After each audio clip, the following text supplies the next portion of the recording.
બાળકને આપણે ભગવાનનું સ્વરૂપ કહેતા હોઈએ છીએ કે બાળક તો ભગવાનનું સ્વરૂપ કહેવાય ને ખરેખર બાળક ભગવાનનું સ્વરૂપ કહેવાય. બાળક નિર્દોષ હોય, એનામાં કોઈ જાતના કાવા દાવા ન હોય, બી કોઈને છેતરવાની વાત ન હોય, કોઈને ખોટું બોલવાનું ન હોય, કાંઈ ન હોય, ખરેખર નિર્દોષ હોય છે બાળક.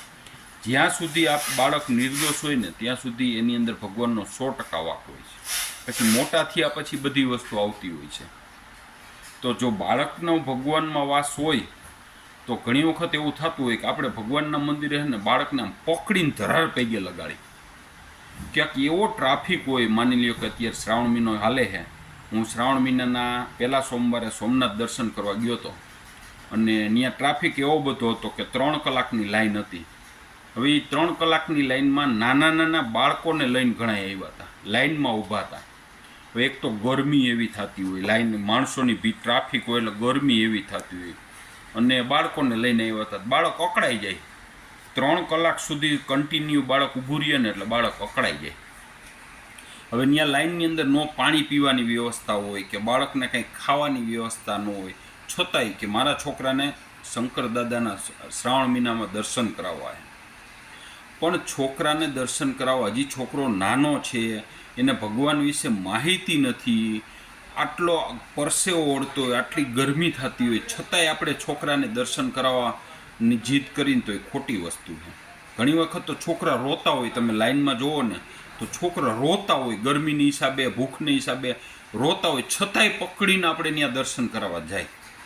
એટલે શક્ય હોય ત્યાં સુધી બાળકને છે ને ગમે ટ્રાફિક હોય ને, ભગવાનના મંદિરમાં ક્યાંય ટ્રાફિક હોય ને, એ ટ્રાફિકની અંદર છે ને ક્યાંય લઈ ન જાઓ.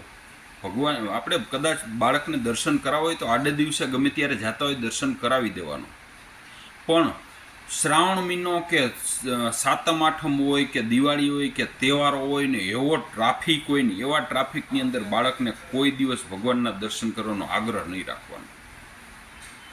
એને ભગવાનના દર્શન કરવાની જરૂર જ નથી. જરૂર આપણે છે કે આપણે કંઈક ખોટું કર્યું હોય, આપણે કંઈક કર્યું એટલે આપણે બી કોઈ ભગવાનના દર્શન કરું તો મારો પાપ ધોવાઈ જાય. અથવા તો ભગવાન પાસે આપણે કંઈક ડિમાન્ડ કરવી હોય, માગવું હોય કે હે ભગવાન, મારા છોકરાનો ધંધો બહુ સારો હાલે એવું કરી દેજે, મારા છોકરાને વહુ સારા મળે એવું કરજે, કે હા હું માગતી કે મને વહુ સારા મળે એવું કરજે, મારી યાર બાધે નહીં એવા. એટલે કાંઈક ને કાંઈક આપણી ડિમાન્ડ હોય એટલે આપણે ત્યાં આટલી લાઈનમાં જતા હોઈએ છીએ. પણ છતાંય આપણે બાળકને લઈ જતા હોઈએ છીએ. એટલે શક્ય હોય ત્યાં સુધી ભીડભાડવાળી જગ્યાએ છે ને બાળકને ન લઈ જાઓ. બાળક નિર્દોષ છે અને એને નિર્દોષથી રહેવા દો, એને શાંતિથી રહેવા દો, એને મોજ કરવા દો, એને જ્યાં સુધી છે ને એને સાંસારિક જીવનમાં પ્રવેશ નથી કર્યો ને ત્યાં સુધી એને એની રીતે મોજથી રહેવા દો. ભલે આડે દિવસે જાય, એકદમ શાંતિ હોય અને બાળકને નેચરલ ભગવાનના દર્શન કરે, બાળક અને ગમત કરે, ભગવાન વિશે જાણે તો એ બરાબર છે. પણ ટ્રાફિકવાળી વસ્તુમાં ક્યારેય ન લઈ જાઓ. એનાથી કાંઈ બાળકને ફાયદો નથી થતો અને અમુકની નુકસાની થાય છે, એ મૂંઝાઈ જાય છે, રોવે છે, એવું બધું કરતો હોય છે. બરાબર ને? ભીખાલાલનું આવું માનવાનું છે.